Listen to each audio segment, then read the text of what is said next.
Salut à tous, ravi de vous retrouver sur canalturf.com. Nous allons parler du programme de ce vendredi 10 juin, Quintet Plus sur les de Paris-Vincennes. Nous évoquerons cette compétition dans la première partie de l'émission. Ensuite, nous parlerons de Vincennes et des autres courses, la réunion principale, de Nantes en réunion 3, mais également de Lisieux en réunion 5 pour ces courses. Et pour ces programmes, j'ai pu converser avec plusieurs entraîneurs y participants. Nous parlerons de tout ça dans la seconde partie du programme. Sachez également que vous pouvez liker, partager cette émission, et ce via nos différents supports sociaux. Pour ce quintet Britannia, mon préféré sera le numéro 11, Flash Gordon, un cheval relativement fiable.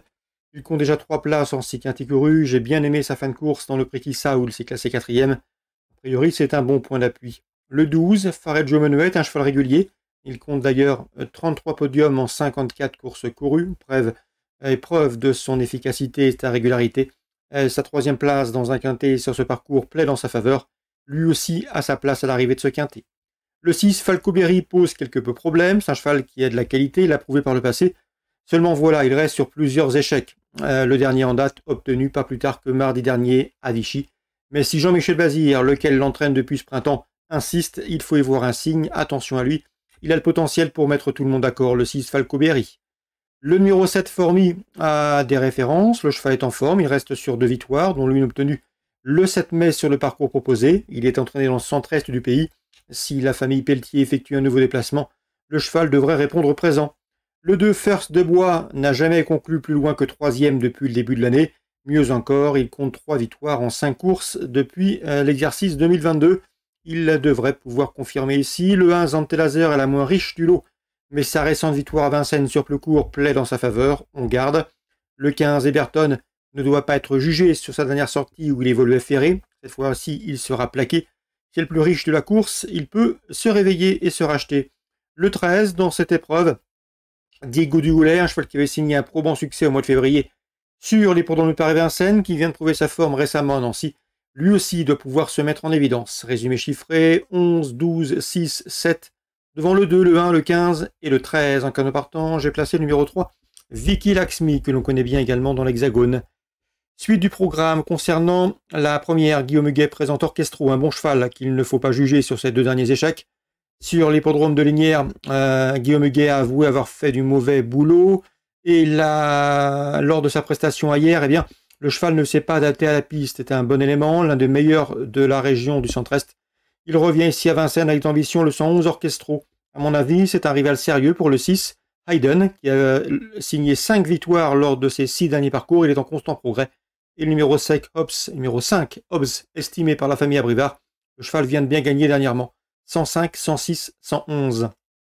On passe à la 4e, avec Jonathan Kwok qui présente le 410 Easterman. C'est un cheval que l'on vous a déjà recommandé. Il a donné satisfaction en s'imposant en diverses reprises. L'engagement est bon, le cheval est en forme. Ici, ce cheval effectue un déplacement là aussi du centre-est avec des ambitions, le 410 Easterman. Première chance dans ce lot. L'opposition, elle pourrait venir numéro 6, Instructor, qui reste sur un plaisant succès le 25 mai sur plus court, et le numéro 7 également, Invictus Madric au mieux. 406, 407, 410. Concernant maintenant la 6e, sachez que Mathias Dudouis, l'homme de confiance de Jean-Pierre Fichot, nous a parlé en bien du 611 Janka Somoli. C'est une bonne jument, elle reste sur 4 victoires de rang. La passe de 5 est possible, il lui faudra toutefois redouter le numéro 10 dans cette épreuve. C'est Java Dupomo qui a été sa dauphine dernièrement le mois dernier. Et le numéro 12, Jérusalem, double placé au niveau groupe 2. Elle aussi fait partie des choix prioritaires. 611, 612 et 610, le choix préférentiel pour cette 6e.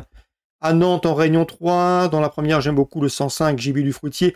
Un cheval qui est proche de sa course, il reste sur 2 places de 2e, il a été battu par de bons éléments. Son jour est proche. Le 502, Yves de la Coudre, s'élancera avec la confiance de Jean-Louis Forget, avec lequel j'ai eu le plaisir de converser. C'est un bon cheval, ce Yves de la Coudre, un cheval ménager. On a fait l'impasse au meeting d'hiver. Il avait bien fait l'an dernier. Un cheval assez massif, assez important, qui a de la tenue, qui devrait bien vieillir. Il manque peut-être de vitesse de base, mais sa tenue compense. Ici, sur ce parcours de longue haleine, il va se plaire. Il part au premier échelon. Il est capable d'aller de l'avant. Et à mon avis, il peut les emmener très loin. C'est le 502, Yves de la Coudre. L'entraîneur est assez confiant. Dans la 8e, mon préféré sera le 812, Gims Duplessis. Le cheval est pieds nus pour cet objectif. Il est toujours performant lorsqu'il évolue déféré. On lui associera le numéro 13, Greco Bello. C'est le plus riche de la course et le cheval a déjà gagné sur ce parcours au mois de janvier. 812, 813. Concernant l'Isio Réunion 5, dans la 6e, j'aime beaucoup Falaisien du Rib, qui est au mieux, et le numéro, c'est Falaisien du Rib et Filou Magique également, le numéro 13, qui reste sur des bonnes prestations également entre montées. Dans la 8e, sachez que Luc Rollens nous a parlé en bien, voire même en très bien, du 807 Japaroflir, un cheval et un poulain très estimé, qui devrait jouer la victoire dans ce lot. Le 807 Japaroflir, tenu en très haute estime par Luc Rollens, à mon avis. C'est un lauréat en puissance. Voilà donc pour les infos de ce vendredi 10 juin. Bonjour à tous, rendez-vous demain pour une nouvelle émission.